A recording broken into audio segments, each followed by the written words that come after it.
So I can proudly say that this SL build is about 94 to 96% of the way done. There's only a couple of things left to do. I have to take it to the dealership to have them do the alignment on the car, because I unfortunately don't have an alignment machine here in my garage. I don't have the capability to do that. And getting it there and getting an appointment's always a pain in the ass. Other than that, that's the real only maintenance or mechanical issue, or not issue, but maintenance thing that I have to tidy up on the car. Right now, I'm just in the middle of doing the detailing. As you see it in this video right now, this car is without any kind of sealant or wax or protectant on it. This is just a raw clear coat with all the wax stripped away. So I did a clay bar contamination removal on the paint first, and then a 3-step polishing process with a heavy, and then a medium, and then a fine polish.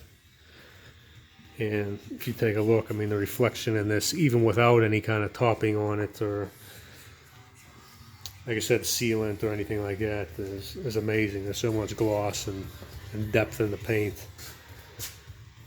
It almost looks like it's, you know, wet. I mean, take a look at this shot here. You can see everything on the wall right there. And usually you don't see that on lighter colored cars. It's harder to achieve that than it would be with, you know, a darker colored car. But this is the sealant or protectant that I put on the car after polishing. It's a ceramic coating made by CarPro, Seaquartz UK 3.0. I've tried 2 other ceramic coatings, and I wasn't as happy as I was with those as I am with the CarPro brand. I find that the CarPro brand is very, very easy to put on and take off.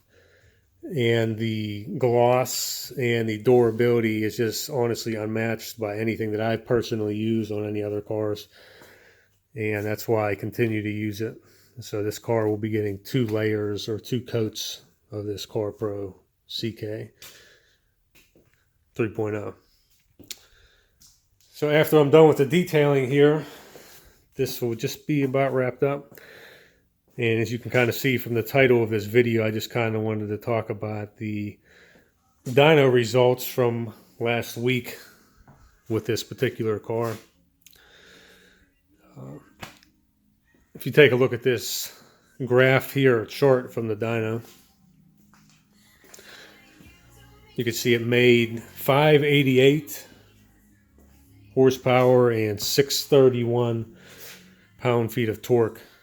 And that's to the wheels now. Don't forget that we're talking about, you know, on a dyno, we're not talking about crank horsepower.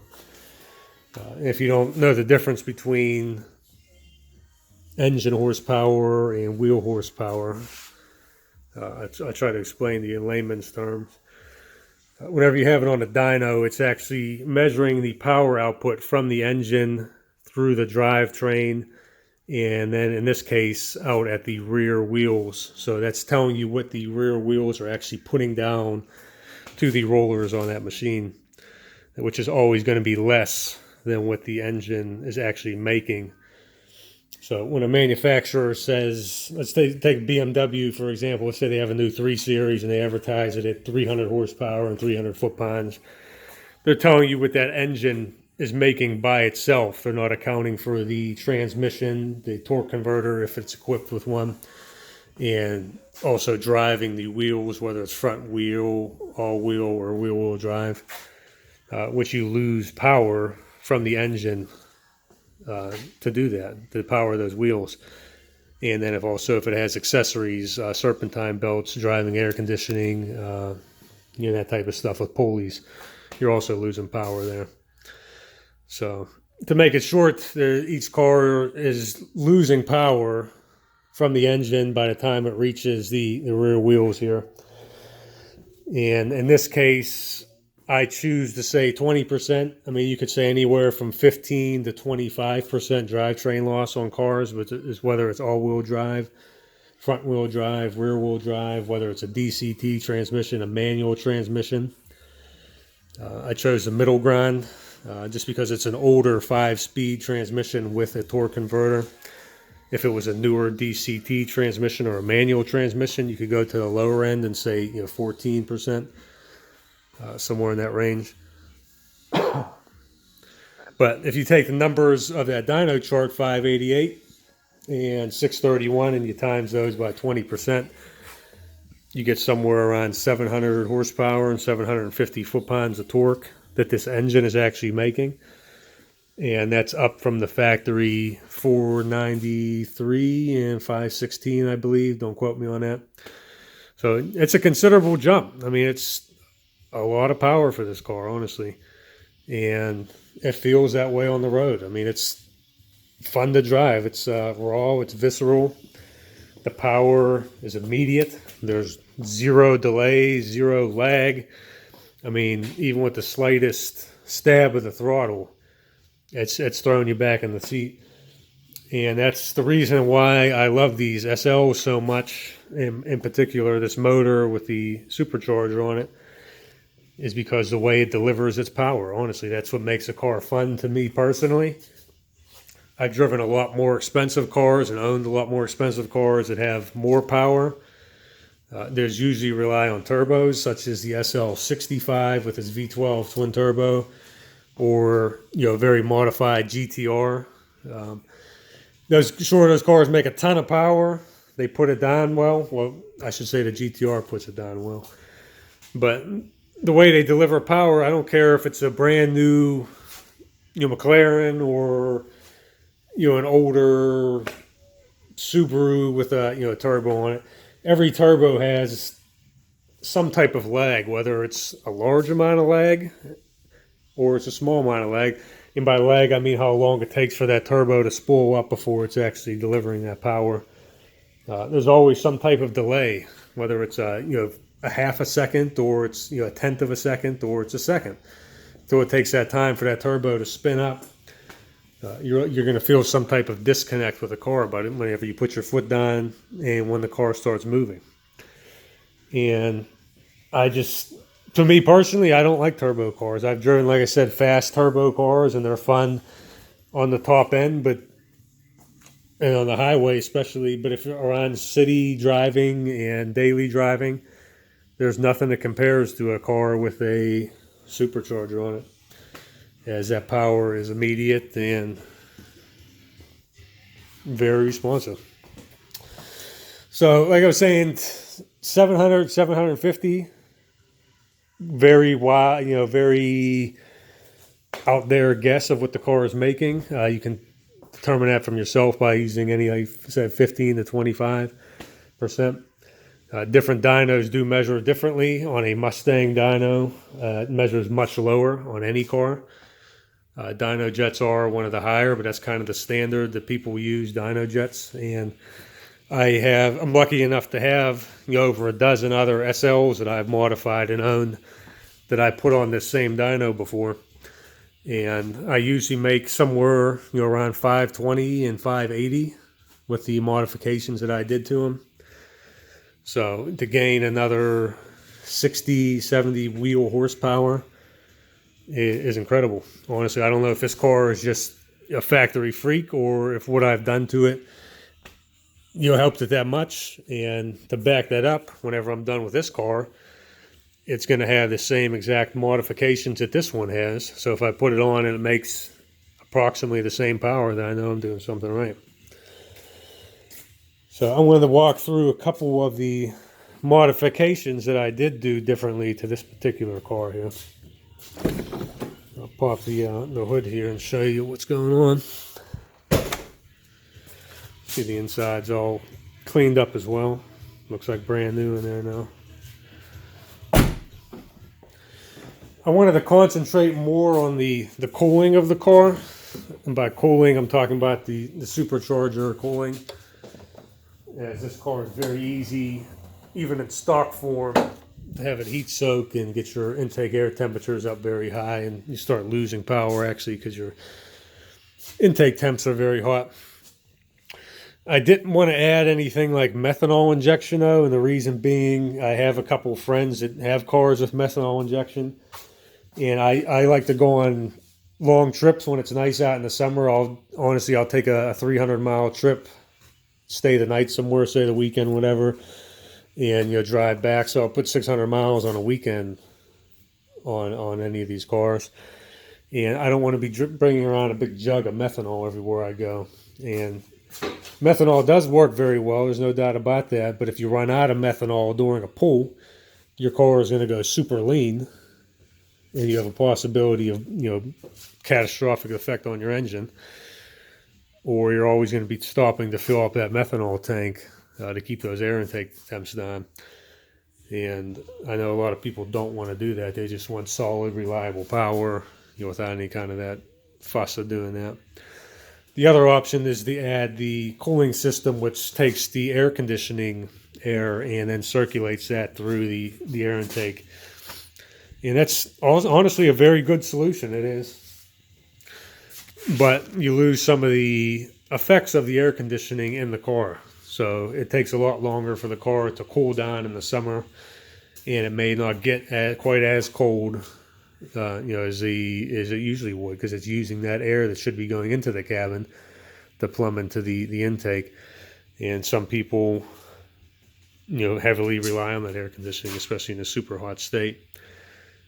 So I didn't want to mess with that. I just wanted to take what was already there and increase it or modify it to the best that it could be without doing anything like that. So what I did is I moved the starter battery that used to live right here, and I took that and put it into the trunk area. I'll show you where that's at right here.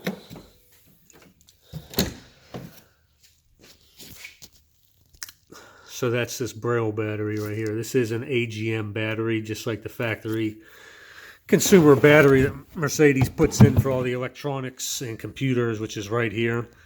That's also an AGM battery where it's installed from the factory. And the nice thing about AGM batteries they are very light in comparison to the lead acid batteries, and they don't put out any kind of fumes or any kind of harmful odors or chemicals into the air, which you would get with a regular normal lead acid battery.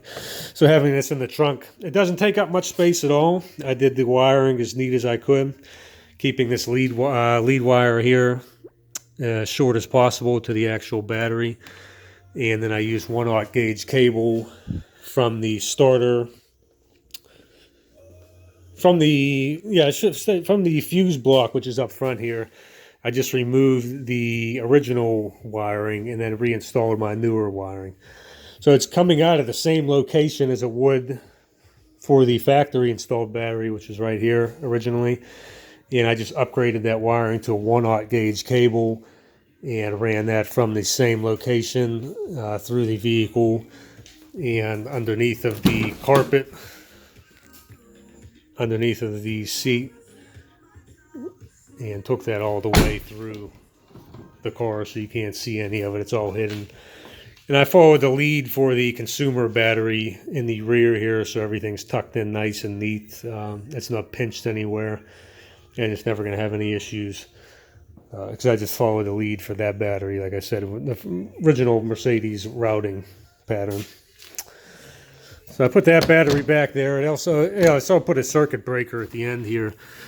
So if this wire were to ever get torn or ripped or heat up, it would be cut off by this circuit breaker here. It's 100 amp circuit breaker, and that would turn off that circuit before it reaches this battery back here. Is a safety mechanism. But once I moved that battery to the rear there, I had a lot of room up here to work with, so I got some good dimensions and sent them over to a welder that made me this aluminum coolant tank here to my specs, as I mentioned. And I used 3/4 inch inlet and outlet on this tank and kept the inlet as high as possible and the outlet as low as possible. And I removed all of the factory 5/8 inch cooling hoses and replaced them with 3/4 inch diameter hoses. with the exception of these hard lines here, just because it's very hard to get someone to make you hard lines like this in a different size. I wish I could have replaced those with 3/4 as well. You could probably do 3/4 inch rubber lines, but then the possibility of them getting pinched when you put this blower back on is a possibility for sure. So I don't want to mess with that, honestly. So prior to the split, or prior to adding this coolant reservoir up here, if you were just to split the supercharger intercooler circuit and the engine cooling circuit, and I used to run a small container that would sit right about here, and I used that as a fill point after splitting the two circuits, cooling circuits, and that held about 3/4 to a half, quart of liquid. And I said that was just a fill point. So after the split, I had a little less than 5 quarts of fluid, cooling fluid, for that circuit. And that's taking into account this big, heat exchanger up front, which also obviously added to that. But in total capacity, it was a little under 5 quarts, or a little less than 1 gallon. So after adding in this additional tank up here and the new lines, it now has the total capacity of around 3 to 3.5 gallon, somewhere in that range. I don't remember the exact number, but it's a little over 3, a little less than 3.5. So it's quite an increase from what was there before, and that's just going to give the fluid more time to heat up during pulls on the highway, and for running a smaller pulley. Making more boost is going to heat up that intake temp much faster. So, and the reason I chose to put it up front here, and instead of running a large trunk-mounted tank in the rear, is for a drag car, the trunk tanks work great. You can add ice. You can add a big bag of ice into them, into a 10-gallon container, and they'll keep the intake temps down throughout that whole run, nice and cool. But this car isn't a drag car. It wasn't meant for that, nor will probably never be. I wanted to make it more reliable, just for street fun. The guy that's going to go out and go on the highway and make a couple pulls here and there, beat it around town, from stoplight to stoplight, stuff like that. So I wanted to work with what I had, and that's why I chose to put the tank up front, keep the runs for the lines as short as possible to the pump from the tank. Otherwise, you have another 15 feet of hoses going to the rear trunk. You got another pump, but you got 2 pumps in total then. It just really complicates things, and for a daily driver, it's not as good as of a setup. And I say that is because once that coolant in that large 10-gallon tank, 5-gallon tank, whatever, heats up in the rear of the car, it's a lot harder to cool that fluid back down because the capacity is so high. Whereas if you keep that capacity smaller but still increased a lot over stock, it's much easier to cool it back down once it does get hot.